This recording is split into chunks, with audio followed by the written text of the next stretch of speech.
From the Podcast Detroit studios and Zoom everywhere else, The Making of Champions. Professional boxers inspiring amateur athletes to become champions. Presented by Joe Louis, champion of them all bourbon and bigger than life entertainment.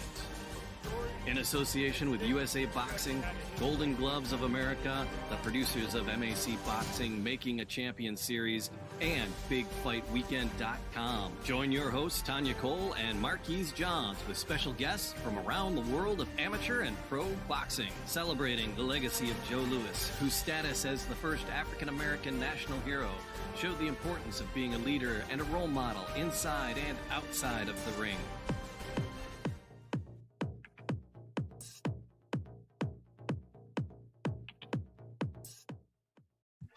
Thank you so much for joining us on this episode of The Making of Champions. With me today, I have Marquise Johns from Big Fight Weekend. Marquise, hey, how are you? Hey, Tanya, how you doing this afternoon? Well. And who do we have with us tonight? Today we have on the program for the Making of Champions podcast, we are joined by a former National Olympic basketball star and current boxing, courtesy of the fine folks at the Engine Room down in Tulsa, Oklahoma. We are joined by Rose Branscom-Anderson. Rose, how are you doing this afternoon? Hello, guys. Thank you for having me. I'm doing Absolutely. great. Now, first things first, because it's hard to not look up your past accomplishments and not ask about this. 2012, you were one of the first women on the Great Britain Olympic basketball team. And the way you got there is amazing, as well as the fact that you were one of the ones that were one of the first ones that made the cut. Can you walk me back to that, actually? Yeah. So I was the first and only Scottish girl. Because I'm native born in Scotland. Mm-hmm. So I was the first Scottish girl to make the Great Britain team. So I made it on the team with a bunch of English girls, and we represented Great Britain in the 2012 Olympics. So it was a ride, I'll tell you that. It was tough. We had an Australian coach come in who had formerly coached China to like a silver medal in a former Olympics. He was a WNBA coach, and he's a tough guy. And he came in and just kind of turned us upside down, and yeah, it was crazy with him. He was hard. Culmination of their short season, Scotland's women's sevens squad are currently in Bergen, Norway, about to compete in the FIRA A Division Championship. A number of the players have been involved in 15 Six Nations. Some are returning for a further sevens season, and some are completely new to the game, like Rose Anderson, who's transferred her Olympic basketball skills to the rugby field. Well, Rose, I know that you said that you were born in Scotland. So for those of us that love to travel like me, and then we haven't had a chance to do much of that. So I want to take you even further back to your childhood of growing up in Edinburgh. We would say Edinburgh here, but I think you all say it a little bit differently there. But tell us about life growing up there. Yeah, so I was born and raised in Edinburgh, and all my family's still there. So I'm the only one that's over here. So I think the last time I was back there, maybe it was like 4 years ago. And it's crazy because every time I go back, it just changes drastically. Just such a booming place. But I grew up by the seaside, by the ocean. And I went to Portobello High School. And, it's funny because when I moved to America when I was 18 on a basketball scholarship, I came over and played. And it's funny because you don't appreciate sometimes where you live and how beautiful it is. And not only that, how old Scotland is. You're talking about a country that has buildings older than the United States. And I was 18, I was young, I just didn't appreciate that sort of thing. But going back now and, when I take family and whatever, I'm just like, how crazy is this? How old it is, and just the beauty of it, really. Not that, listen, I love Oklahoma here and I love America. It's beautiful, but there's just something about that old architecture. We've got old castles. We've got Edinburgh, the city itself is built over an old city back when they had all the plagues. They basically built a city over a city. Okay. and basically shut people in under there. So you can go down on a tour. You're walking like underground back in the olden days. It's just crazy. The history and all the stuff. It's a beautiful, beautiful place. I know you talked about the castle. Tell us about the Royal Mile and Arthur's Seat and some other places. If we were to visit there, what are some other places that we should see? Yeah, so that tour, I want to say it's like the Mary Queen's Close tour is the one where you can go underground. The Royal Mile is just rich and vibrant in culture. We've got the Edinburgh Fringe Festival that runs during the summer, and that brings tourists from all over the world. That you're going to see quaint pubs, cafes, stores. Drinking culture in Scotland is, we like our drink. So you're going to be able to try different drinks.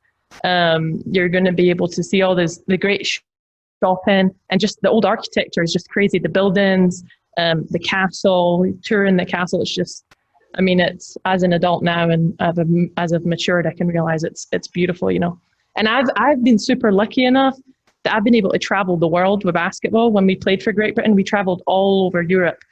So I've seen most places. I've been to Israel, yada, yada. And listen, Edinburgh, Scotland's up there, man, on one of the best. And that's not just from my biased opinion of being born there. It's a good place. It's good. Well, it definitely is. I know for those of us here at Joe Louis Bourbon, here we're celebrating National Bourbon Heritage Month. So there in Scotland, you guys are known for Scotch. Right. So do you have a favorite dram?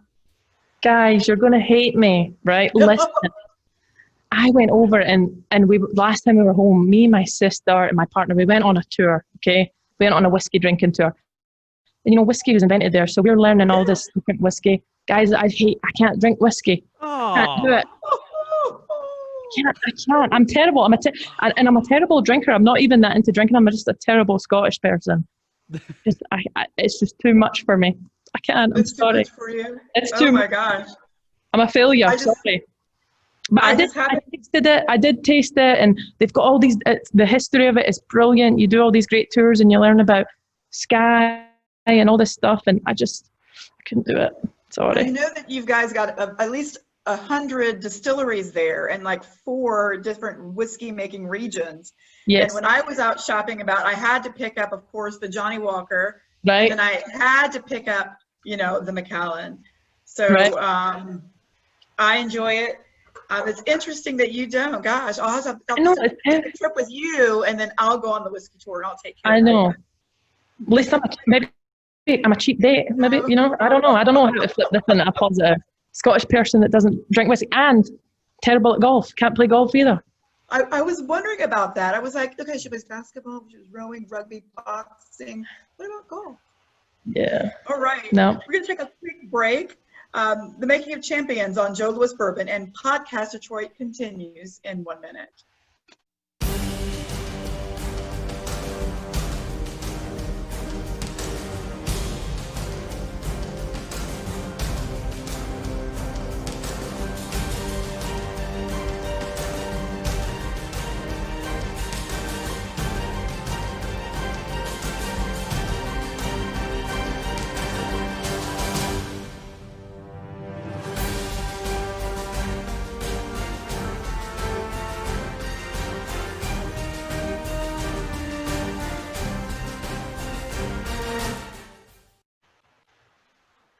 Now we're back. We've had a little bit of a chat with Rose, and we found out that she doesn't really partake of whiskey very much. But Marquise, what else do you want to know about Rose? Absolutely, Rose. Just taking back to your family and childhood. Your family is a family of athletes, which is what the research that I've done on my end here. And one of them that I noticed in your family, and I want to parlay this into what we do here, is your older brother Kenny, the Widowmaker, is a noted boxer who had fights with George Groves on short notice and retired Robin Reed. And being in the States, these are not just generic names. These are names that I actually know. Nothing he has done has impressed Anderson in his life as he's caught with another left hook. Oh, another one. Too open. Needed to cover up. Down again. Bell went in the middle of all that. He can hardly walk back to the corner. So my question to you, Rose, long story short, is what got you to follow the sport of boxing, actually?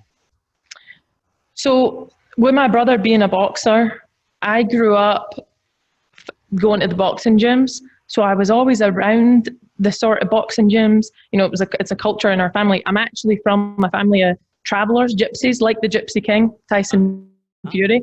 And a common trait with them all is that they're boxers. So I grew up in that environment. So I was in boxing gyms. Now, back then, it's a different story now, but back then, women just didn't box. Yeah. You know, I'm 32 now. So back then, my dad didn't want me to do it. Now, I remember even at the time, I'd get in the ring and I'd spar, and they'd let me do stuff here and there, and there was clear talent there, but it just wasn't a route that I was allowed to go down. So I went on and I pursued basketball, came over to America and did my years of college in basketball.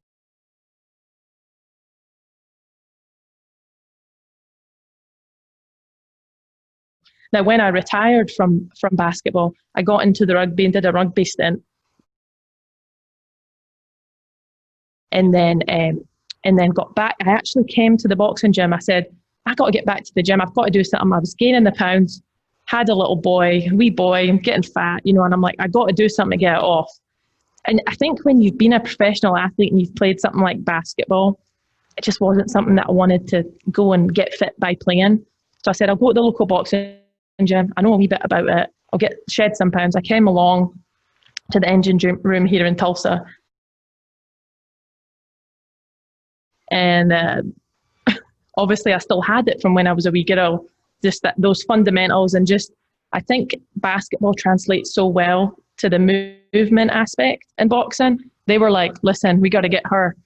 Rose, come on. They had me on the pads and they had me. So before I knew it, I came in for a little bit of weight loss, and they've got me sparring men and getting fights and all that stuff. So it's exciting. And it's still early stages, you know, so that's how it got going. I love it. So when we come back, let's see how Rose went straight to the top and fought in the Golden Gloves National Tournament on her first fight in the U.S. Be Joe Louis. 3 simple words to empower the legacy of Joe Louis to inspire a new generation of champions. What does it take to become champions, leaders, future heroes? Joe Louis was the hero America needed then. He fought for a nation. Schmeling was the Goliath. Lewis was the David. Probably the only time in history of America that a black man ended up being a white hope. This fight was the biggest fight in the history of the world. In the middle of the 20th century, with their country in crisis, Americans found that hero among their own. We're going to do our part, and we will win because we are on God's side. His stage was so big that downtrodden Americans, regardless of their age or race, felt a glimmer of hope creep into their lives just by watching him. In the end, he was a common man who reached the top and brought an entire country with him. From the Podcast Detroit studios and Zoom everywhere else, The Making of Champions. Professional boxers inspiring amateur athletes to become champions. Presented by Joe Louis, champion of them all bourbon and bigger than life entertainment. In association with USA Boxing, Golden Gloves of America, the producers of MAC Boxing, Making a Champion series, and BigFightWeekend.com. Join your hosts, Tanya Cole and Marquise Johns, with special guests from around the world of amateur and pro boxing, celebrating the legacy of Joe Louis.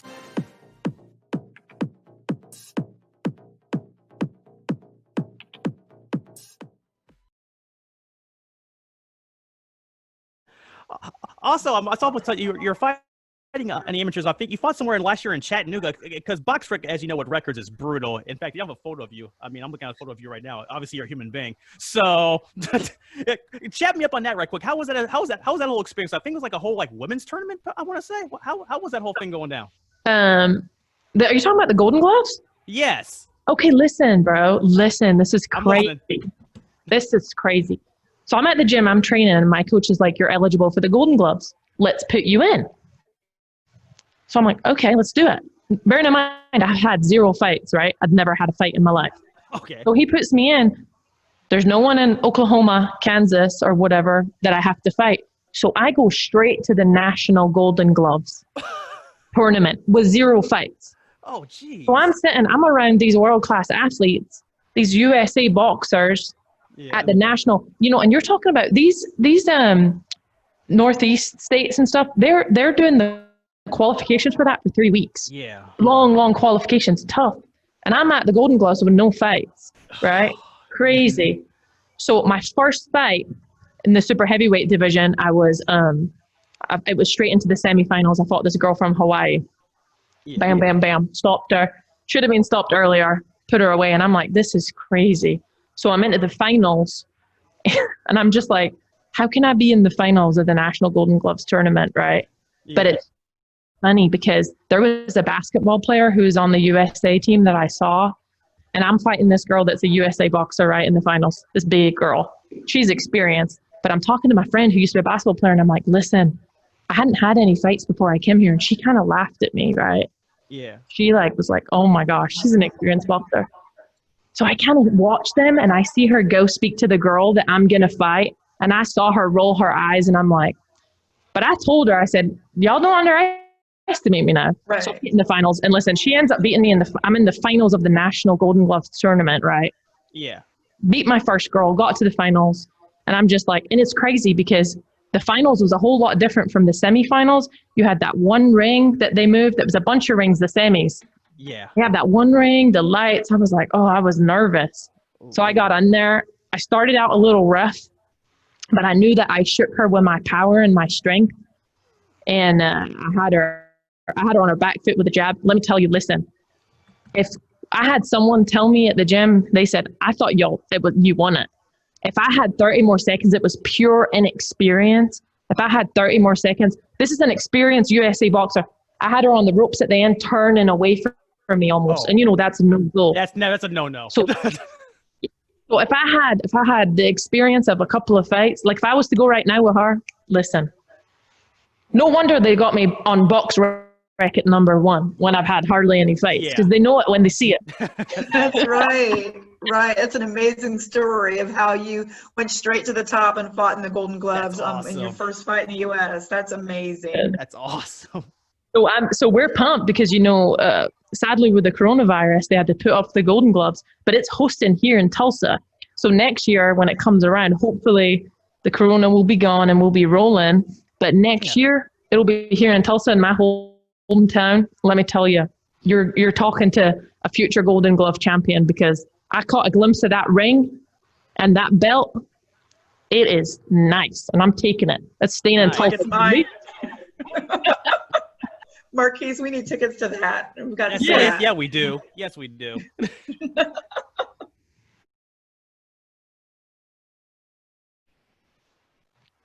It's just farcical. I don't even understand. Don't compare women's boxing to men's boxing. You're punching each other in the head.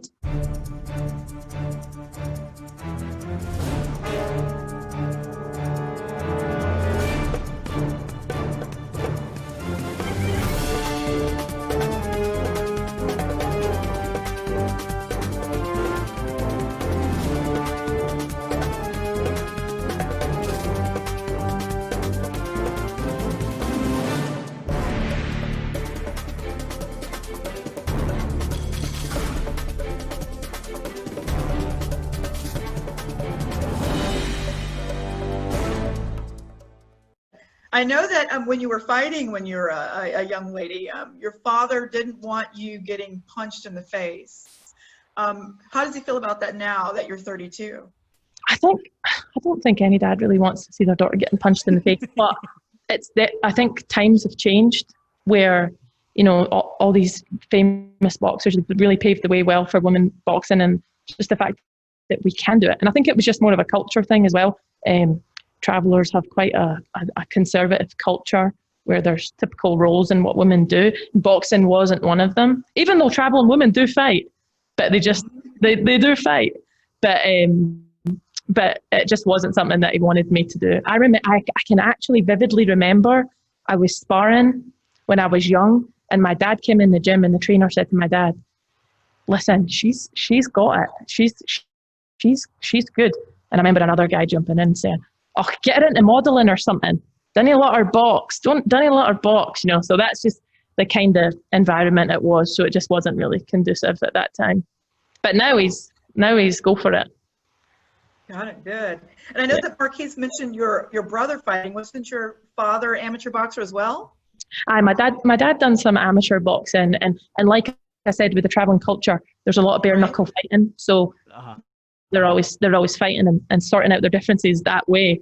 And the traveling culture is actually a great, interesting culture to where they'll settle their differences in a controlled boxing environment, bare knuckle, shake hands after, and they'll be good to go. So yeah, my dad did have a few amateur bouts, but they're all my family's full of boxers here and there. So. Now, how do you think that aspect of culture, being able to fight whatever those issues out and then settle them aside, how do you think that compares to what you see possibly happening now in the United States in terms of how we handle conflict? Looking back on that, when I was saying that sorry, can we ask that question again? Yeah. It was a hard one. I basically want to kind of compare, and I don't want it to be hard for you. No. I want you to compare what it was like in that culture, to be able to sort of, if you had a difference, to sort of box it out and then set it aside, versus what you might see in our culture today in terms of how we settle conflict. Well, listen, now in Scotland, in the travelling culture, it's very straight to the point. There's no, we're settling it. There's no behind the scenes, this and that, and it's, let's get it figured out, let's get it sorted. And I think there's almost a refreshingness to that, get it taken care of, get it sorted. Let's bring this issue to the attention, talk about it, we're here, get it sorted, and shake hands and go on their way. And I think the shaking hands and going on the way is the best part. They figured it out. They've sorted their differences, and that's it. And it's crazy, and it sounds so barbaric, but that's still happening. That sort of thing happens even now back in Britain in the travelling communities. That's fascinating. Marquise, I want you to kind of take us back a little bit to the Mccaskill fight. Can you segue us into that, talk a little bit about that, and then bring us forward to a question that we have for Rose regarding women in boxing? Absolutely. Rose, as you know, on your Instagram, it says that you're a boxing enthusiast, so I'm sure you're pretty aware of what happened between Jessica Mccaskill and Cecilia Breakus in her title defense that happened in your neck of the woods last August, where Mccaskill defeated Breakus to snap not only her win streak and to take her titles from her, become unified champion. Also to stop the Joe Louis, that's the streak that was going to be possibly a chance to be breaking, which was Joe Louis's consecutive defenses, which is a heralded record at this point, which was a long-standing one, and it's going to be a long-standing one as well because Mccaskill beat Breakus. My question to you is this, Rose. With the state of women's boxing going on, where do you see it currently going for you, and just in general as a whole? Listen, all these fighters, they've really put women's boxing on the map, and like I talked about when I was younger, when just women weren't seen in that role, things have changed so much, and they're paving the way. These people like Katie Taylor and all these fighters, they're just, they're making it so much easier. And so even 5 years ago, I would have been like, I don't know. But nowadays, it's just something that's possible. It's we're planning on getting a fight here coming up, and it's just something that's totally doable. And not just for me, but anyone. Any girl that wants to get into it. I know the comment. Oh, I'm sorry. Go ahead, Marquise. Absolutely, yeah. In fact, Rose, because you mentioned you mentioned you have a fight tentatively coming up. Any idea in particular where it's going to be located by chance, or how many rounds, etc.? It's supposed to be. We're supposed to be getting a girl, and I can't remember exactly her name, but it's supposed to be here in Woodward on the 26th. But you know what? I'm in the super heavyweight division, and there's just not a lot of girls in my weight class, so it's difficult. I think most women in general, although boxing is growing, it's still difficult for us to get fights. We've even got a girl that fights for us, Neda Ibarra, and fights around 135, and she still finds it difficult to get fights. So as much as boxing's growing and these boxers are paving the way for us, it's still hard. We're still not there yet, and I think that's why it's so important that people like me, that I continue this and keep going and help pave the way so that one day girls will be getting fights left, right, and center. We won't be having to spar with men all the time. We'll have sparring partners, the same sex, and I think it'll be good one day. But we're not quite there, but we're getting there. Absolutely. In fact, I want to parlay that to a question I had as well, actually, for you, Rose, because you mentioned the division you're fighting is super heavy. And I know just in general, the landscape of women's boxing, just in general, with the fighters at the top are having hard times finding fighters, let alone fighters just for you, just in general. I wanted to just pick your brain on this, actually. What do you think would it take for it to become more of a mainstream appeal for women to be in boxing? You know, I think money rules the world. It does, money. So there's just got to be an influx of money. More girls have got to get into it. I think we've got to have, I know professional women fight 2-minute rounds, and a big argument is we don't have enough knockouts, and it's not appealing enough for men. Listen, you give us a 3-minute round, and maybe that'll help. Do you know what I mean? There's a first step that I think we could. You give us 3 minutes, guys. If you've not been in there and you've not done the difference between a 2-minute round and a 3-minute round, I'll tell you, it's like night and day. It's huge. So, and in fact, not to cut you off, Rose. In fact, I wanted to mention that as well, actually. Do you think that would help in terms of progress as well? Because it is a big issue with it as well. And in fact, Cecilia Breakus on an interview before her fight that came up, she mentioned people always talk about having women fight in 3-minute rounds, but don't want to pay women 3-minute money. So I understand what you're saying completely on that. Just a segue to that, with women's boxing just currently being where it is now, with the 2-minute rounds, can you just actually explain to people just the general difference, how it lays out in terms of strategy-wise? Because it's usually, I know when you're training, obviously you've been training for a while, and you're a world-class athlete, so you understand the times in the process. But just lay out just in general the difference just in strategy-wise between a 2-minute round and a 3-minute round for a fight. Strategy. Here's the thing. I feel like, and listen, I'm not super versed in boxing. I'm still very new to it. But I'll tell you this. It's easier to survive a 2-minute round than it is a 3-minute round, right? Yeah. In a 2-minute round, you're going to have to up your tempo. It's just going to be so much quicker, so much faster than what it would be in a 3-minute round. But on the flip side of that, the minute difference is just so much. And especially when you start getting later on in the rounds, it's just a different ballgame. And one of the biggest arguments I hear, I've said it and I'll say it again, women don't have enough knockouts, yada, yada, yada. A 3-minute round, that's going to be the difference right there. Once you've done 5 3-minute rounds, that's when, it's when the differences in punches are really going to start taking effect. So what would you say to the naysayers? And one of the underlying arguments was for that Mccaskill fight was, don't compare women's boxing to men's boxing. What would be your comeback to that argument? It's just farcical. I don't even understand. Don't compare women's boxing to men's boxing. You're punching each other in the head. You've got 2 people punching each other in the head. What do you mean? Look, here's the thing. My last fight, I knocked a girl out in 10 seconds. How can it not be the same? It's not basketball. I mean, basketball, you could say, okay, different size balls. I don't know. We're doing a shorter round. That's the only difference. We're punching each other in the head, and we're trying to beat the other person up. Men are doing it. Women are doing it. There's no difference. Come in the ring with me. Come in the ring with me, and I'll show you. I'll show you the difference. There you go. Well said. Well said. And more with Rose when the Making of Champion on Joe Louis Bourbon and Podcast Detroit returns after this.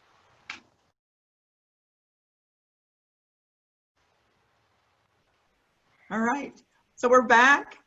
I have a good question for you that it's kind of been burning in the back of my mind. What has inspired your passion for each of the sports that you've played? Listen, what's inspired my passion? I genuinely believe that I've just been given a God-given talent in anything that I do athletically that I put my mind to. I stopped playing basketball. I excelled in basketball. I'm one of the best players to come out of Scotland, one of the best players to come out of Britain. I excelled in it, in basketball. I went to rugby. I played for 4 months, maybe 4 months, and I played international sevens. I was out on a rugby field with professional rugby players, and I still didn't even know the full rules of it. I'd done rowing. I competed my 4 years of rowing in college, right? I did basketball, sorry. And then I did my year of rowing. I'd never touched an oar in my life.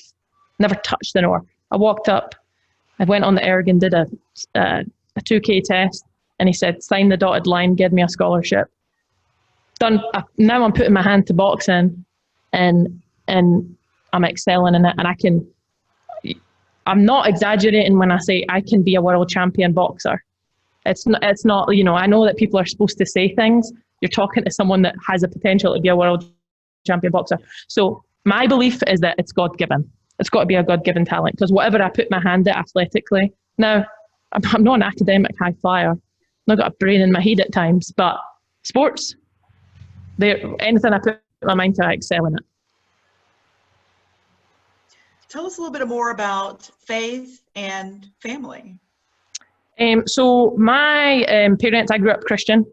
My dad became a Christian later on in life.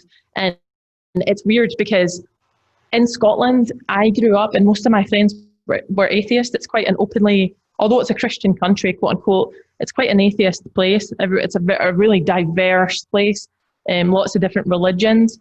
And when I came to America, it was weird for me because like everyone was a Christian. So I grew up in a very Christian environment, and I think that's, you know, it's just helped me become the person that I am. And I like to think that I'm a decent person, unless you're in the ring with me, then I'm not very nice. Can you tell us about your wee little one, Walker? Walker, oh my gosh, he is so cute. He is. Yeah. He is adorable. Yes. Oh, he's too cute, man. He's coming up for 3, and he's going to be 3 end of November, and he's just chatting and getting so talkative, and his personality is developing. And it's really funny because when I go to boxing, I don't know, he won't say boxing. He'll say oos, oos. So you know when you're boxing and you're like oos, oos, oos, when you're punching, like to get the air out? He says, Mom, go oos, oos. And I'm like, yeah, I'm going to boxing. He's not said boxing yet, but he says oos, oos, so he's getting it. So do you think he's going to have that same God-given talent that you have? Gosh, I hope so. I hope that he enjoys one sport. I don't care what it is, but I think that sport is just so important for developing character and installs so many good things. I hope that he does something, and I don't care what it is, as long as he's happy and he's good at it. I know that there's an article that mentioned that you once dreamed of being a knockout in the boxing ring, and I know that you're making that happen. For girls out there that are dreaming to do some of the same things that you're doing, what would you say to them? I'd say, do not be afraid to do anything that you want to. I think sometimes fear is what cripples us and stops us from doing things. And I think you just have to believe that you can do things. And I think that's one of the main things I talk about for me, Christianity and growing up. My mother installed in me that there was nothing that I couldn't do, that there was nothing. I had such a great upbringing, and she was such a big influence on my life, and just almost brainwashed me to believe that I can do whatever I want. And now I sit here as an adult, and I'm not joking, I can do whatever I want. So I just think young girls, anyone, just believing in yourself and not being afraid to fail, because it'll happen, but not being afraid and not letting that hold you back. And speaking of not being afraid and letting anything holding you back, I know that your wife Taryn posted on, I think it was April 1st, about her role as a first responder during this pandemic. Yes. And how there was a period of time that you spent apart from both her and Walker. That was so inspiring to read that post. One question that she posts to all of us on her post was, what is your why? So if you can kind of take us back a little bit and tell us what was going on in your life during that time. I don't know if it still is going on, but tell us about that time. And then tell us, what is your why? So Taryn is, she's a nurse in a hospital here in St. Francis. And when obviously the coronavirus first started, we were just terrified. So we luckily have a little trailer out by the lake here. So Walker and I, we just said, all right, let's go. And we went out there and we stayed at the lake. And Taryn would actually, once a week come, she'd stop at the side of the road and she'd drop groceries and she'd sit and watch us bringing in the groceries. We wouldn't talk. And we just thought it was better on Walker that he didn't see her in person, just because he's 2.5 and it's so hard. He'd want to hug his mom. So we did, Skype and FaceTime and all that stuff. So yeah, it was rough. It was hard. And then as things progressed and things got better at the hospital, we slowly transitioned back in, but we still take huge precautions. She's still, there's still corona patients that do come in here and there. So we have to be careful. So yeah, it was a rough deal for us, a rough deal. But we got through it, and you know what? You have to make these sacrifices when there's something that we don't know about. You just can't. You have to err on the side of caution. You just can't be taking risks not for yourself and not for other people. So, but we're moving forward and we're getting there.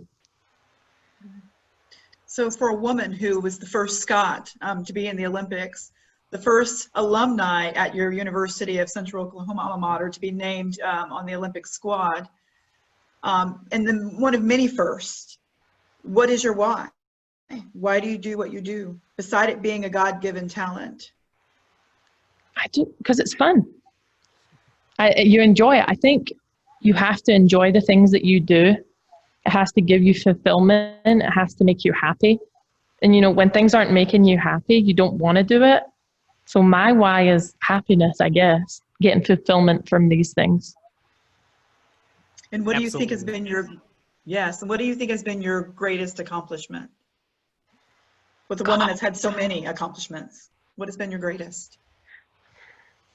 Probably my son, honestly. He brings so much joy to me. And I think in life, at times you think you're important. Maybe I'm important because I made the Olympic team, I played in the Olympics or whatever. But being a mother is so much more than that. And I think, I think being Walker's mom is the biggest accomplishment. Rose, thank you so much for joining us tonight on The Making of Champions. Thank you, guys. How can we find you? We know that you're at the engine room. You know that you are down there with David Perez. How can we find you if we're wanting to look up some more information on your upcoming fight? Yeah, I'll be posting on my Instagram. So you can find me on Instagram, Rose Branscom-Anderson. I post most of my stuff on there. I post, on my story, videos of me training and our progress. So you can catch me on there. And Marquise, how can we find you? As always, you can find me at bigfightweekend.com or on Twitter at Weak Sauce Radio. That's where you can find most of my usual musings and boxing news. Okay, and you'll find me here at the Making of Champions podcast on Joe Louis Bourbon every week on Thursdays. Good night.